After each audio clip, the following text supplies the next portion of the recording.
that.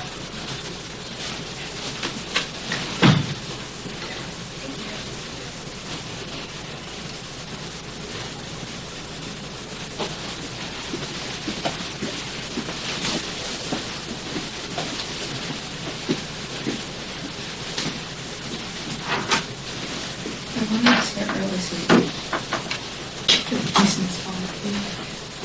I also wanted to take it. Those are news outlets. Wherever you see those markings, that's where they sit, but also I would say to see your print on the first row. Yeah. I also want you to take photos. Okay. So you to sit there. Okay. On my phone? Yes. Okay.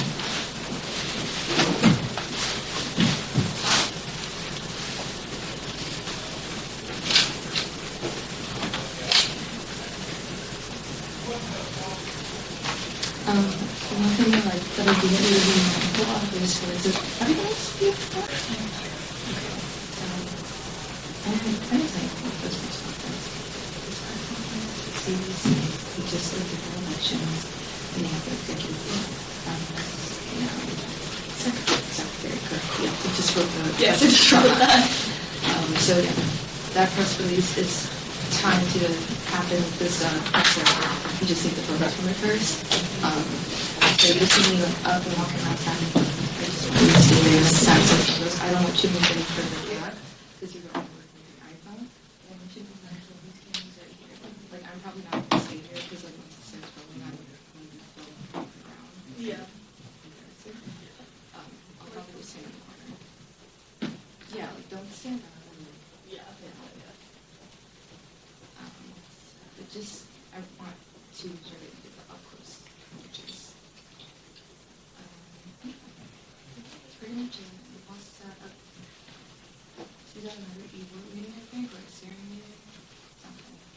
And Sienna will be bringing her over. They'll be together in the hallway. I'll probably also wait out in the hallway just in case the boss is like checking on her. We're trying to post this like pretty instantaneously on social media as soon as we can.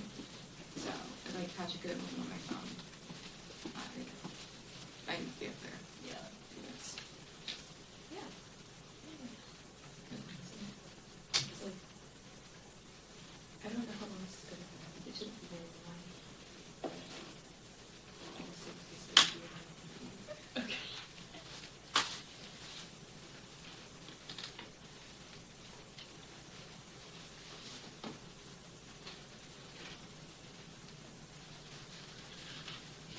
Also, make sure your phone is on silent. Yes.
stream set up for emergency connection.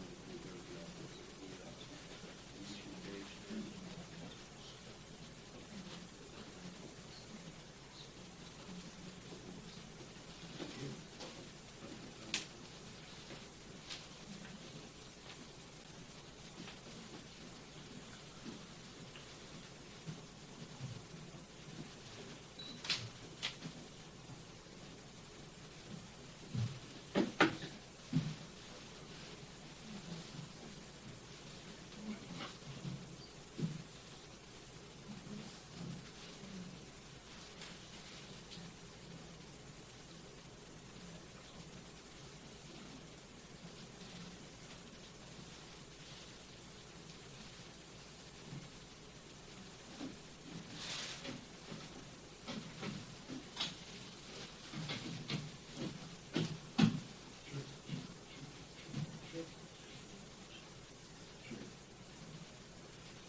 There you go.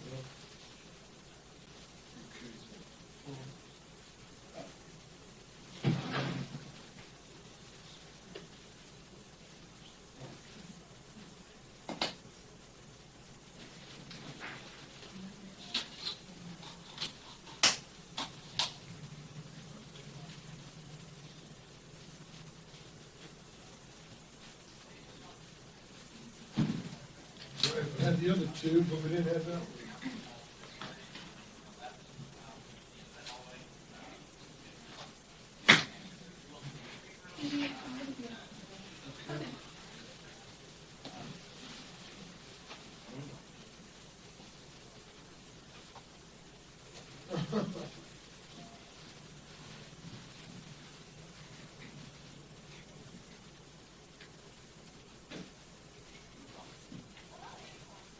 Sure is.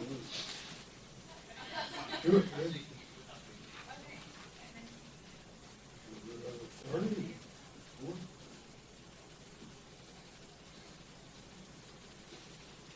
Okay.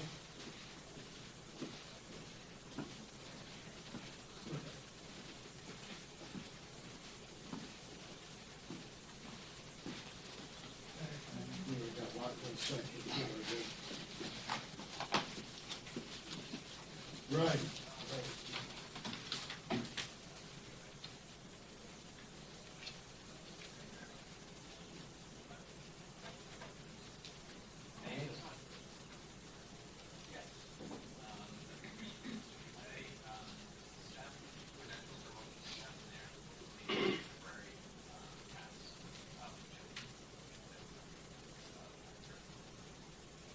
Yeah.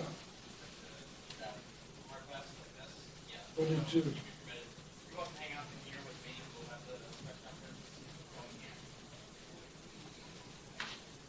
Is that 5%? Yeah, you're welcome to take pictures while you're in there. Just like on that, that whole height.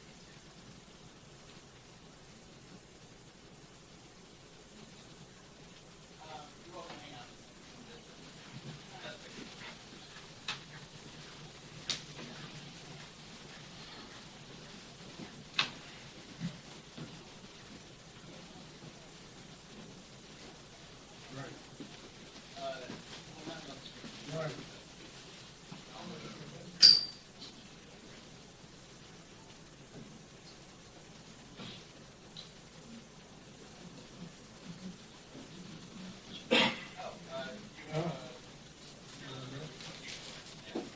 Yeah, I got you. Sometimes, I know you don't want to say start again, but I think it's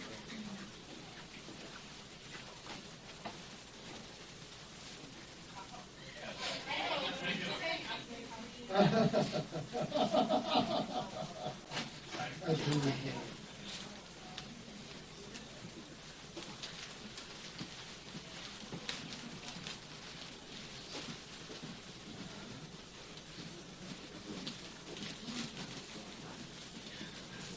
Well, I was really interested that they're going to do the voice, though. They're going to do the voice for some of the machines. Language.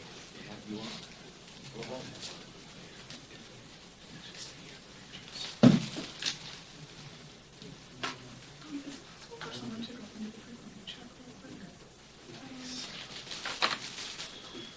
Is it possible? Just a mic check, because I just need to test my mic on my camera. That'd be great. And I can't do it myself, because I'm... No.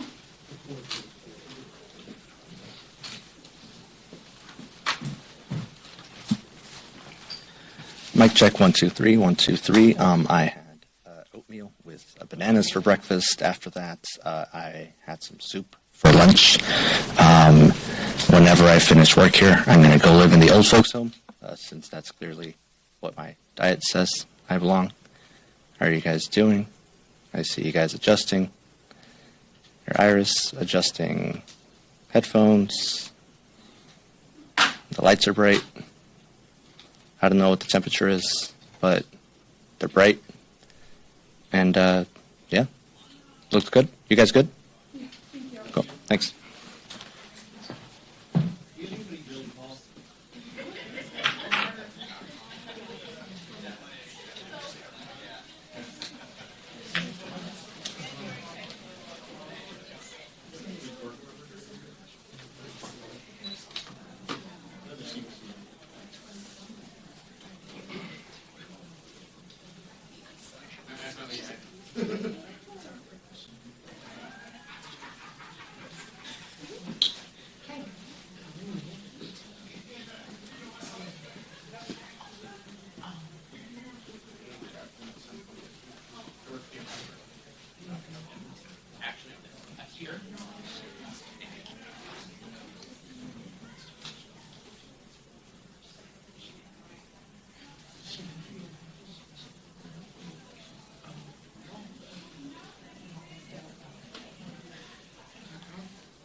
Does anybody need a mic test?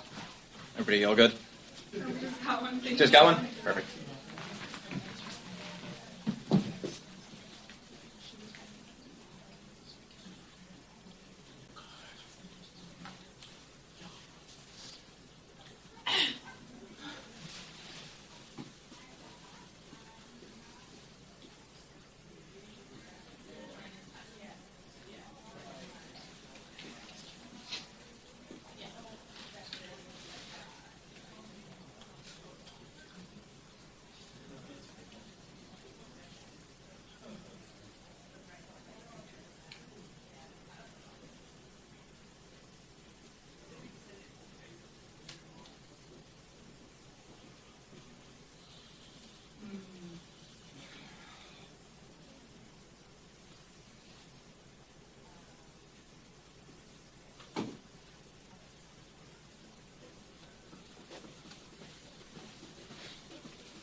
Were you at the Vice Council? Yeah, I mean, I saw you. Yeah. Yeah, I didn't spend much time outside. Yeah, I was, I remember my house. Yeah. All its glory.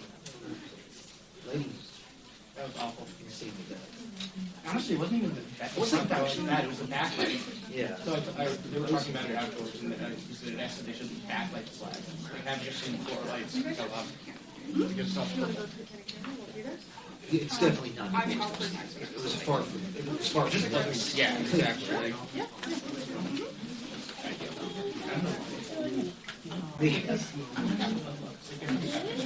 Yeah. I mean, that's not like a thing that you should ever do. They do it once in a while. I don't know, I think it's like certain topics they can't discuss. Their campaign stuff. Yeah, I don't even remember the topic. So they did like in the meeting, they can't have it. It's a weird meeting. You know, we're talking about this stuff on You know what you would never coordinate with outside facts? What are you talking about? That's never happened.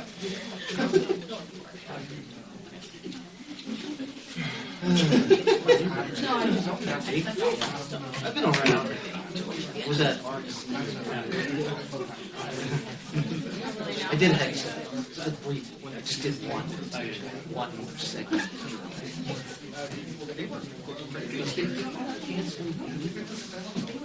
We're starting with that might be a just hear chatter and maybe this is from the forest. It could be a false. I'm gonna head over this. Yes, it's got is it a sport? That would be yeah. That was an odd one. Yeah,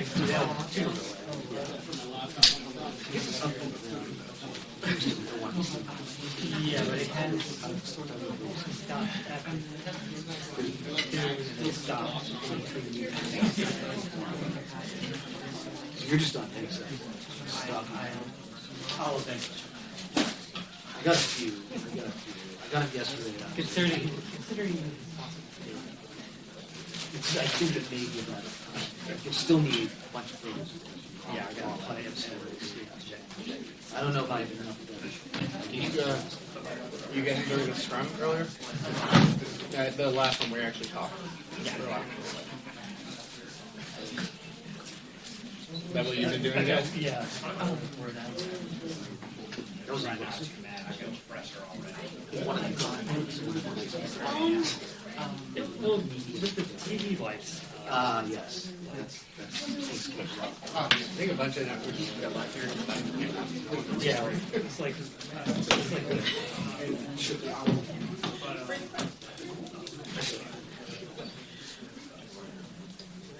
something I hate. Unless you actually, or he wants for everyone. oh yeah, that's what I do. Like 6 trees. Because it was too quick. Because then I went on to worry about that while I'm trying to like not die.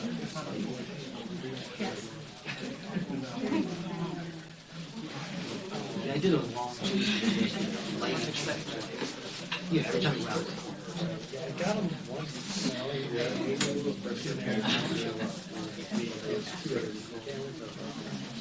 Yes. I heard about the scrum.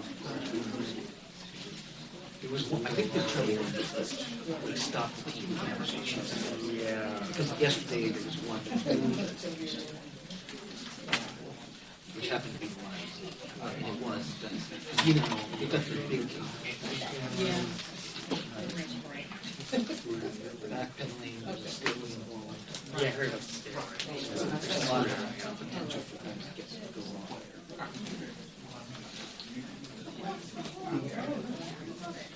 Oh, I can't assume.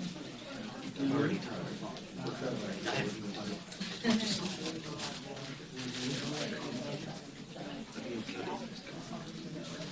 Then let's do one. That's it.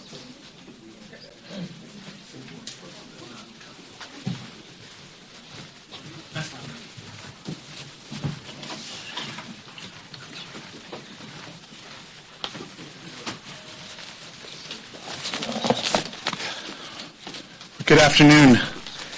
Thank you for joining us today. I am Representative Stephen Horsford of Nevada's 4th Congressional District, and I'm honored to have served as chair of the Congressional Black Caucus for the 118th session.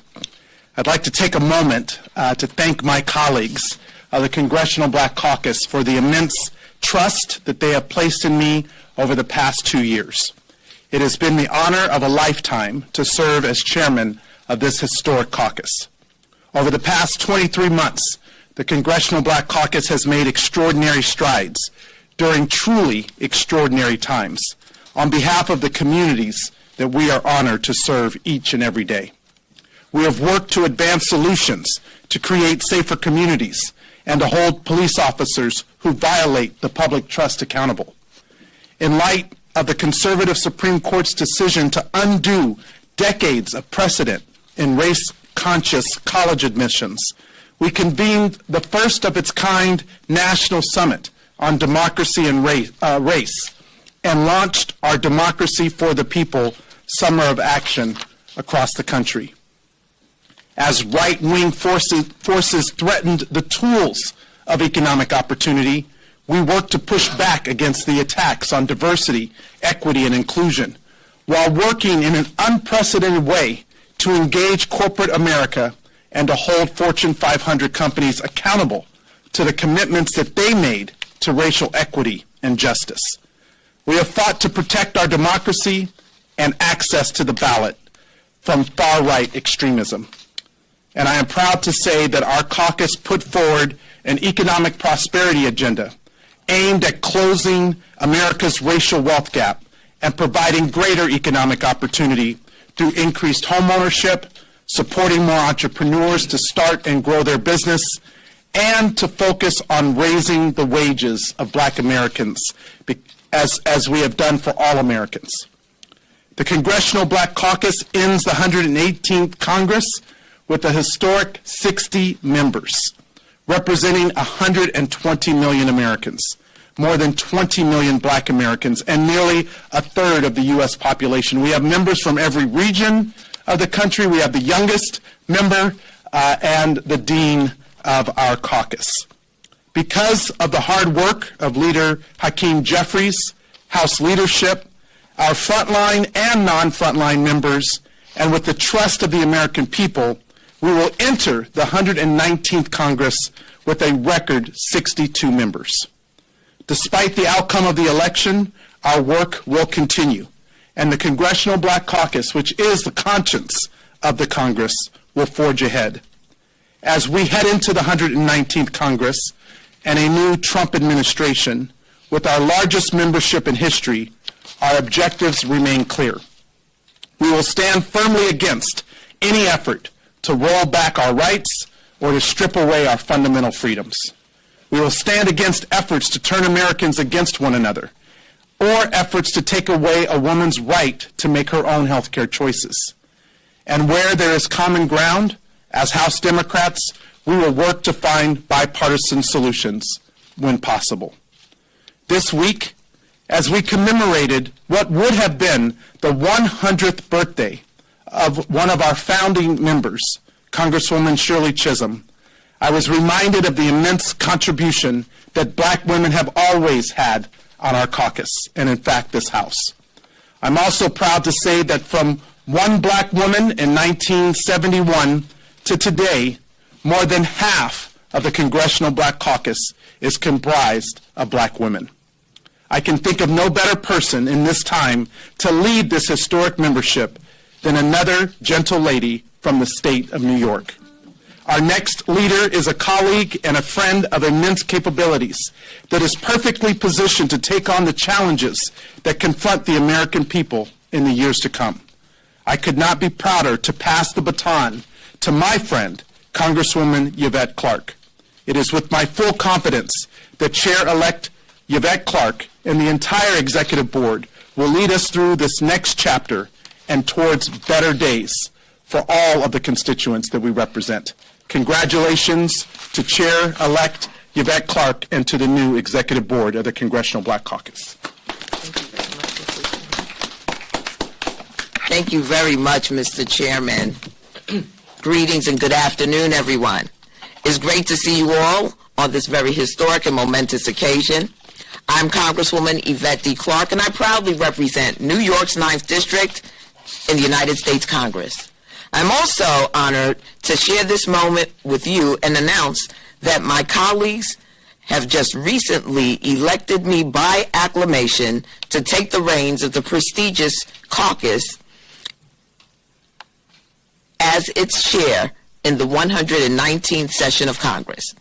I'm grateful to my colleagues, and I know we have a long road ahead, but I'm ready to lead the caucus toward a pathway forward. First, I'd like to thank Congressman Horsford, chairman of the Congressional Black Caucus, for your exemplary leadership during the 118th Congress. It has been my honor and my privilege serving as the first vice chair under your guidance and direction. The CBC has achieved so much under your leadership as chair. In keeping with tradition, we set out to improve our community by addressing the issues the caucus prioritized: democracy and civic participation, education, environmental justice, the future of work, healthcare, housing, and public safety. We have accomplished so much despite navigating a volatile and often hostile political landscape and a divided House led by MAGA extremists intent on disgracing the legislative branch. I'd like to take this moment as well to congratulate the newly elected CBC officers. Congressman Troy Carter of Louisiana, who will serve as first vice chair. Congresswoman Lucy McBath of Georgia, who will serve as the second vice chair.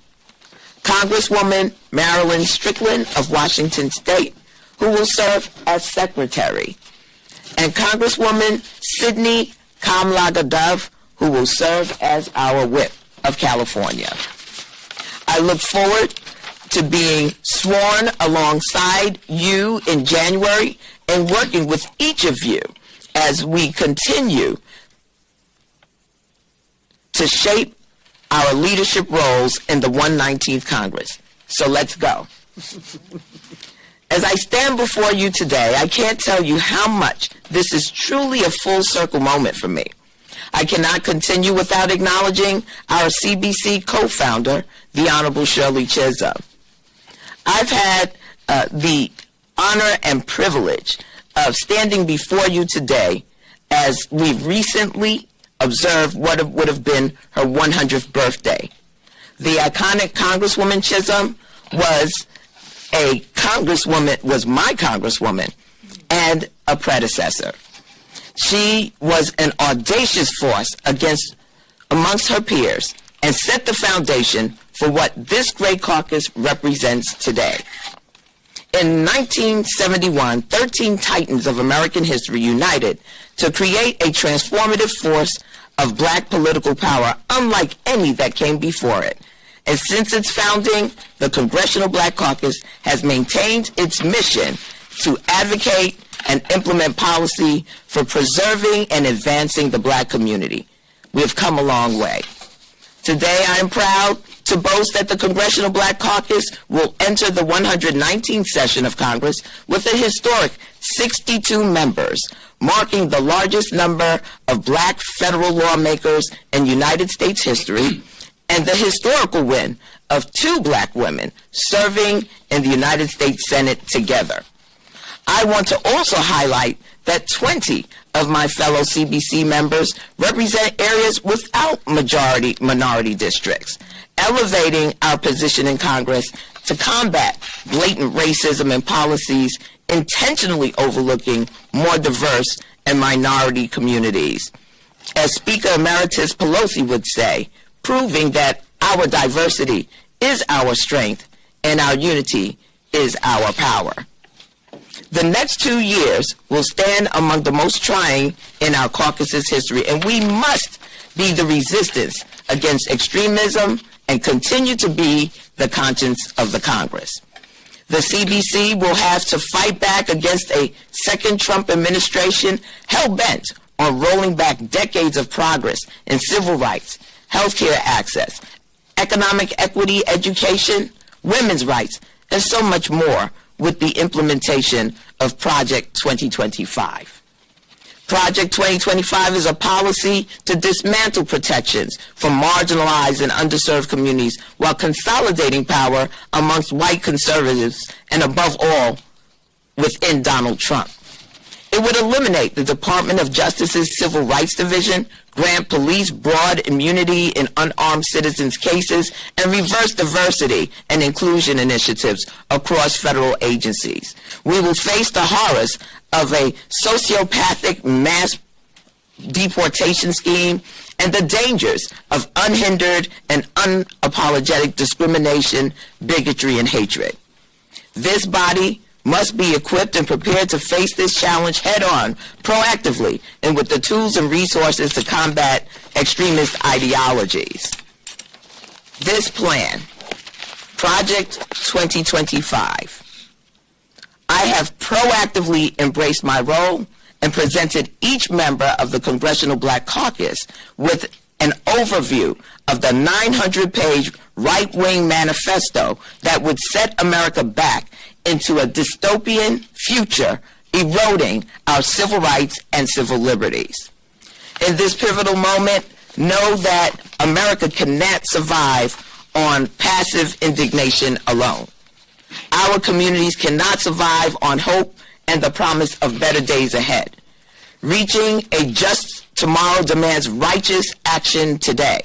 It demands our refusal to accept the despicable status quo of a nation under Project 2025. It demands us to do the job our constituents sent us to Washington to do. The causes of economic equity, healthcare, criminal justice reform, and education, women's rights, voting rights must remain the cause of the Congressional Black Caucus. And now more than ever, as a caucus, we must remain vigilant in fulfilling our mission to address and enact policy to uplift our communities across this nation and deliver on our promises. We must become active and even more aggressive in our attempt to support Representative Hakeem Jeffries as Minority Leader of the House. We must stand behind his vision and leadership and work together as a united front to combat decisive extremists within the halls of Congress, all while diligently maintaining our democracy as a united front, fighting like hell to preserve the integrity of our communities under another Trump administration and the extremist ideologies of Project 2025. And as chair, I will back Leader Jeffries and trust that he will advocate and negotiate on our behalf to find bipartisan common ground wherever and whenever possible with the new administration, but to push back vociferously against MAGA extremism whenever necessary, defending Social Security, Medicare, and the Affordable Care Act. The progress of this administration has made in the fight against climate change. So everyone, know that our forebears did not fight and bleed for us to abandon the American ideal to those who detest everything that it represents. The only thing that can stop them are good people who are ready and willing to get, as the Honorable late John Lewis would say, into some good trouble, into some necessary trouble. So we're ready, and I can assure you that under my leadership, the conscience of the Congress will be clear. Our resistance will be dignified, and it will be unified. And together, we will be stronger moving forward.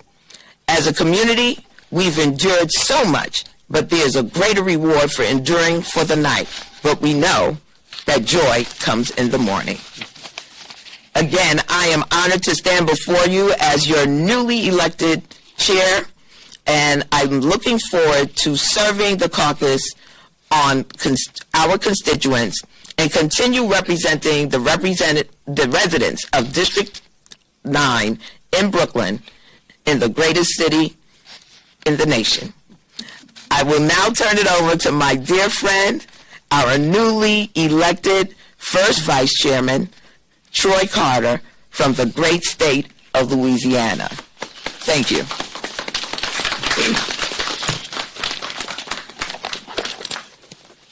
Thank you, Madam Chair. Thank you, Madam Chair. I am Troy Carter, proudly representing Louisiana's 2nd Congressional District. I am honored to stand before you with these incredible, talented, passionate leaders to enter into the 119th Congress as the first Vice Chair of the Congressional Black Caucus. Before I start, I want to take a moment to pay homage and respect to an outstanding leader who has led with passion, with love, with strength, with tenacity and determination. I'm speaking of none other than our current and outgoing chair, Stephen Horsford. Give him a round of applause. Stephen has served with distinction, with energy and commitment, like most have never seen before. So having served as his 2nd vice chair, I've taken good notes and look forward to advancing the issues and causes that are important to the American people. While we hoped in the 119th Congress that we would be doing more offensive plays, our votes came up a little short, but we're not out by any stretch. We're going to do some blocking and tackling. We're going to advance issues. We're going to protect the democracy. We're going to recognize the importance of maintaining a democracy that says freedom and justice for all. We're not out at all. We're going to be at every table. We're going to come in early. We're going to stay late. And we're going to send a message to the American people that we're going to continue to fight for our democracy. The framers of the United States Constitution some 237 years ago set out to create what was dubbed to be a more perfect union. We're not there. That Constitution has been amended some 27 times because it wasn't perfect. But the goal of making a more perfect union is still here. Ladies and gentlemen, we may not have the votes, but we've got our voice. And we will be ever vigilant to make sure that we uphold and stand firm on the principles of fairness and justice for all, as the Congressional Black Caucus has always done. We will be at the table. We will be fighting for your rights. We'll be fighting to make sure that we have the country we're supposed to have, and that, in fact, we have a more perfect union. Thank you very much. I'm honored to be here. Now I will bring up our 2nd vice chair, the outstanding lady from Georgia, Lucia McBath. Well, thank you so very much. And I'd like to take a point of privilege as well to say thank you so very much to our outgoing chairman of the Congressional Black Caucus of the 118th Congress, Stephen Horsford. We really want to thank you so much for your commitment and your tenacity and your strength and overall just your uplifting our communities. We are so thankful and grateful to you. And thank you for all the great foundation that you've left for us. My childhood started in Illinois in the heart of the civil rights movement. I am a civil rights baby. My father was our town's first and only black dentist, while my mother was a hospital nurse. And my father was Illinois branch president of the NAACP. And in our household, it was expected from the time that we began to walk that we would be marching as well. I have been fortunate to be a mother of the movement and supported my fellow survivors as an advocate after my son was killed by a man who didn't like the loud music that the teenagers were playing in their car.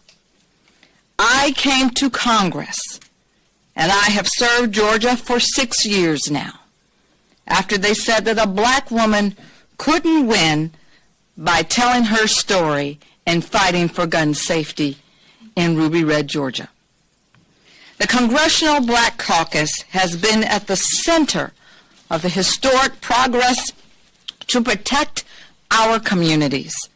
The first comprehensive gun violence prevention package in more than 30 years. The CBC helped to deliver that. The extremist protection orders to empower law enforcement and loved ones the CBC helped to execute that. $500 million in community violence intervention funding for organizations that are doing the foundational work to stop violence. And the first ever White House Office of Gun Violence Prevention, the CBC helped to execute that. The communities that we represent are counting on us in the 119th Congress and beyond to speak out on their behalf and deliver what they need most: affordable housing, so they have safe and healthy homes to raise their families; economic opportunities, so that success can be a possibility for all, not just a few; and reforming this country's criminal justice system so that no incarcerated person fears for their safety while in federal prisons. The CBC and I have been proud to lead a number of bills that do just that, and I look forward to continuing that work these next 2 years. The CBC knows how important it is to work across the aisle when it makes sense for this caucus and this country, and we know how to stand up for our communities when they are faced with dangerous threats from those who seek to divide with violence and vitriol. I am so very grateful to have been elected to serve in the next Congress as the second vice chair of the CBC. I look forward to continuing to grow our legacy and being a voice for those who need us most. But most of all, I look forward to being able to continue to uplift each and every one of the executive board members and helping them to secure the visions and the hopes that they have for the people that they represent across the United States. Next, I'm so very proud to bring up our next Secretary of the Congressional Black Caucus for the 119th Congress, Marilyn Strickland from Washington.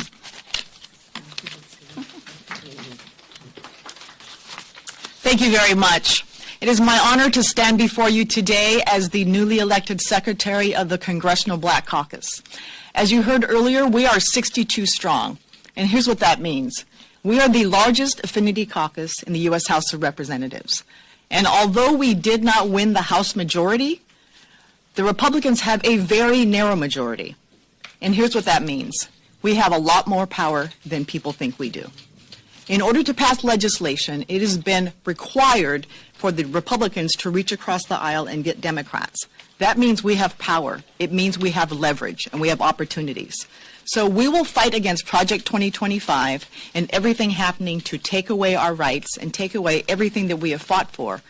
And at the same time, I stand here before you today as part of the caucus that represents people from every corner of the United States. As I often say to folks, the African American community is not a monolith, and the diversity of this particular caucus, the states we represent, the districts we represent, are proof of that every single day. It's my honor to serve alongside these incredible leaders. I want to thank my former chairman, Stephen Horsford, for his incredible leadership, his passion, and for helping us set an agenda. The Congressional Black Caucus wants to build wealth, and we will continue fighting for housing, jobs, and justice. That is our mantra, and that is how we will show up every single day. And everything that we want to do, every bucket of policy, whether it's criminal justice reform, voting rights, home ownership, dealing with things that keep us from being successful, can fall into one of those buckets. So I think about the opportunity before us. Yes, we did not win everything we wanted to win, but do not underestimate the power of the Congressional Black Caucus. We are here to stay. We will stand up for our communities, and we will fight till the very end. Thank you very much, and it's my honor now to introduce the newly elected whip of the Congressional Black Caucus, Sydney Comlager-Dove from Los Angeles.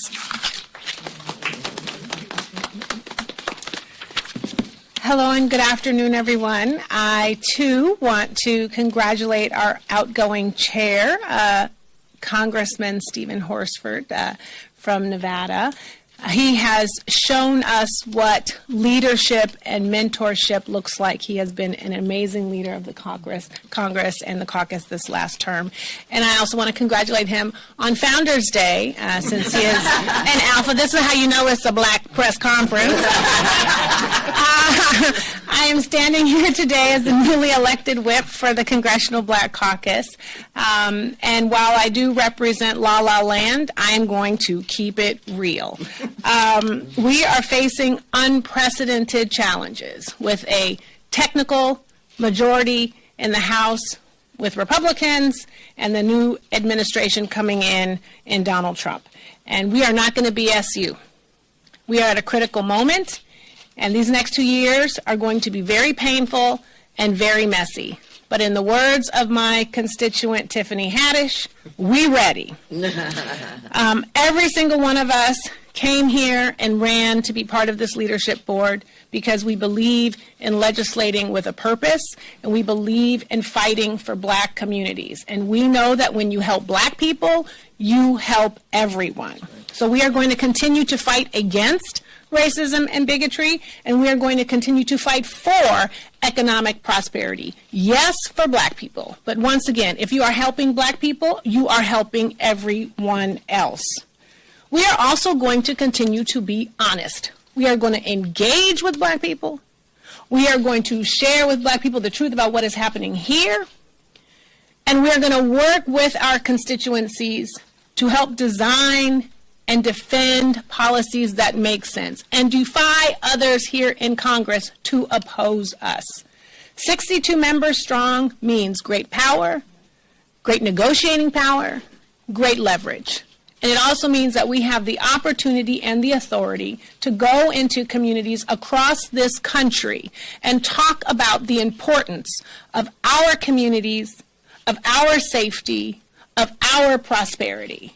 Because we are contributing to the health, to the wealth, to the safety, to the prosperity of everyone else across this country.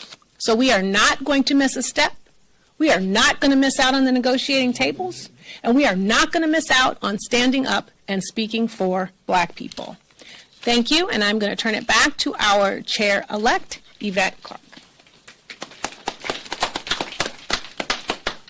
So as you can see, we've got an A-team here.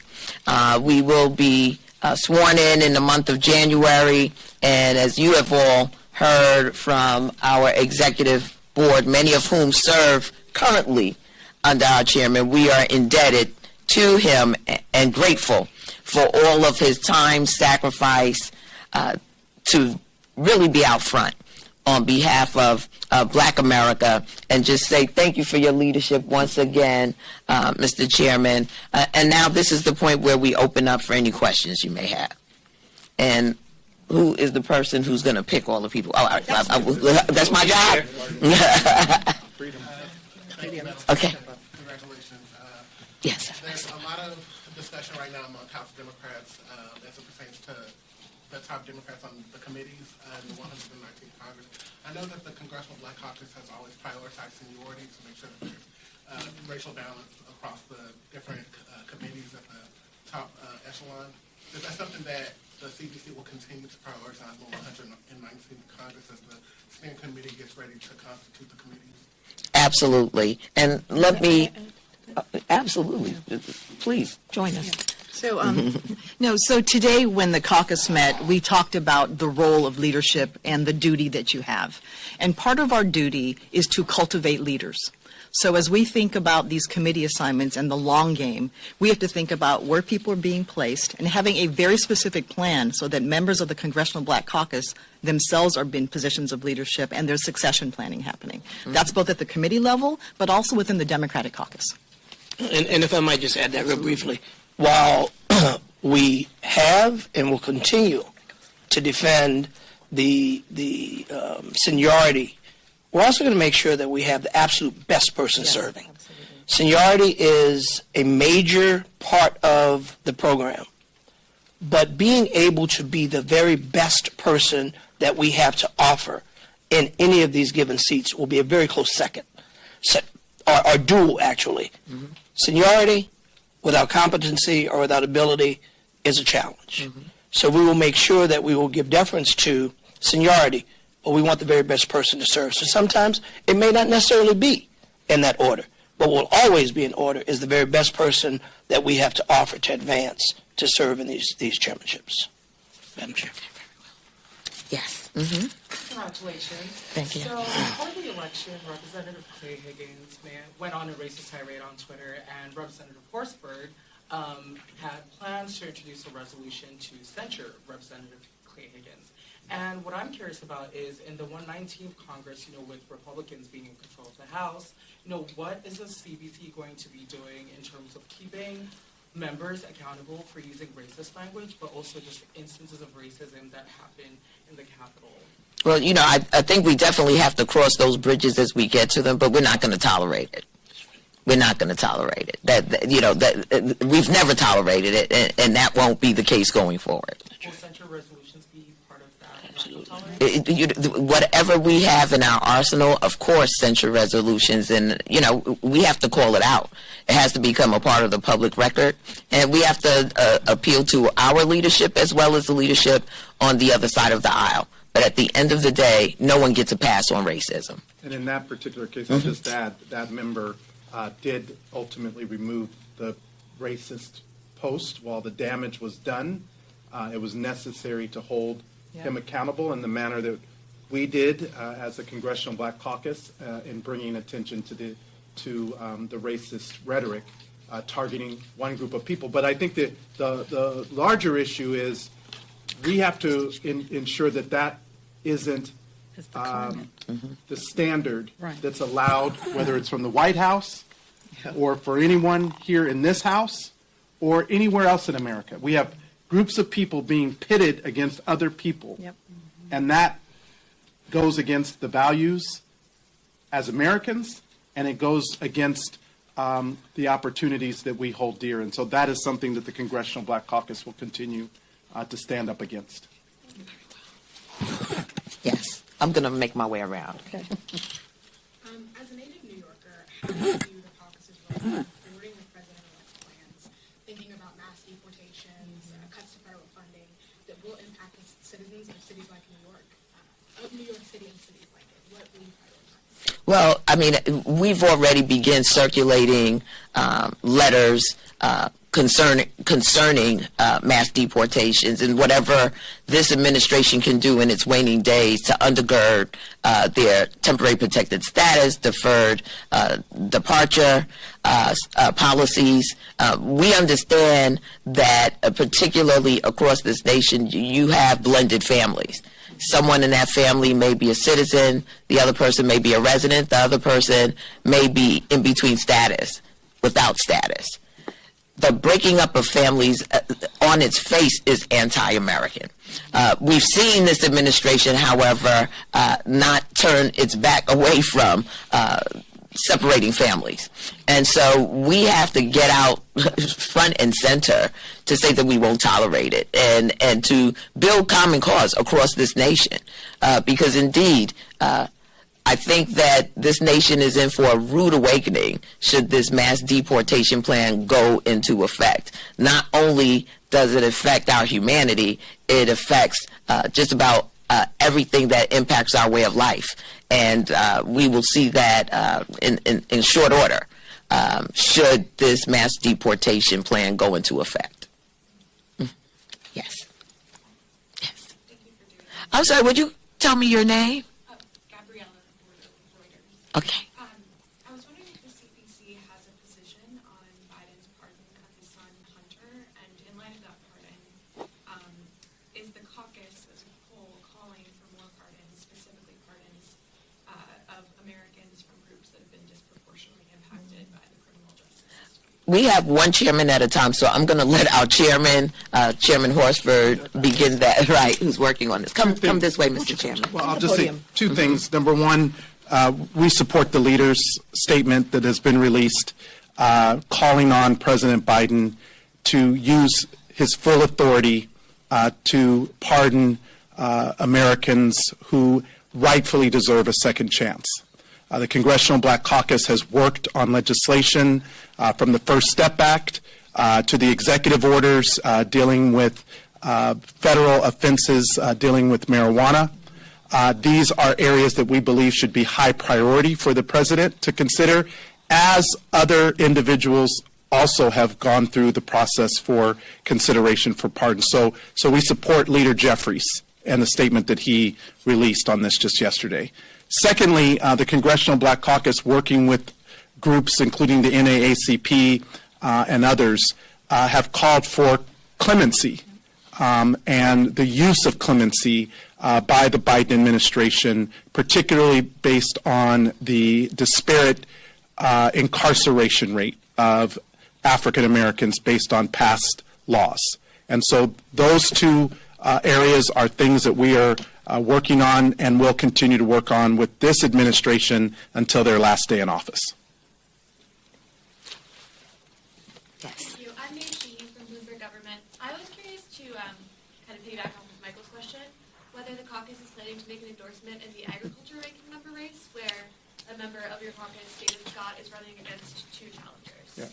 Yeah. I know you guys are being very specific. I'll just say, because this deals with both this Congress and leading up to the next one, we've invited every candidate and or current ranking member to participate in a candidates forum for them to outline their goals and objectives for why they seek the position, whether it's to retain the seat or to become the ranking member if they're so selected. That process is being finalized and scheduled, and all individuals who are current ranking members or candidates for contested positions will be invited to participate in that process. Yes. Hi, Leah Brudenberg with Gray Television. So the caucus operated in the minority this session, and next session the margin will be even tighter. And I was hoping you could touch a little bit about how you plan to lead the caucus through that razor-thin majority and maybe use it to your advantage. Yeah, I think we've been extremely successful in this Congress, and we don't even have as slim a majority. Between our membership, our ranking members, and our leader, Hakeem Jeffries, we've been able to negotiate and navigate through some very tumultuous issues. And I think that we have already set up the prototype for that. Colleagues understand what our unity means in the context of what is before us, and we're prepared. We're prepared. Mm-hmm. Yes. Brandon Drennan, BBC News. Trump's Defense Secretary Pete Hegseth has been making his rounds today. What are the CBC's views on his comments about DEI and woke culture in the military and getting rid of it? And second would be reports that potentially DeSantis could replace him. You know, does the CBC view him as perhaps a better alternative? I'm going to have Marilyn. Let me have. So I serve on the House Armed Services Committee, and I did an interview last night about this very topic. And so during this last Congress, there are 6 CBC members who serve on House Armed Services. And we spent 3 hours in a markup arguing about DEI. And every time you thought the topic couldn't get any worse, something else ugly reared its head. When we think about who serves in the military, 40% of the people who are enlisted are people of color. A large part of that is African American. So as we think about his comments that talk about DEI, it's yet another disqualifying attribute that he has. He has been accused of sexual harassment. He has been talked about showing up at work drunk on the set of Fox News. His own mother wrote a letter about him saying that he was a horrible person who was abusive, and now this. So it tells me that, number one, he's out of touch with the needs of the military, even though he served, and we thank him for his service, but he has no business being Secretary of Defense. So I can't speak for every member of the Congressional Black Caucus, but as a black member of HASC, who's an Army brat herself, he has no business as Secretary of Defense. If he chooses to appoint Ron DeSantis, I suppose being a governor means he's been in charge of something, but what Trump wants right now is foot soldiers. The only qualification as far as Trump is concerned is people who are loyalty.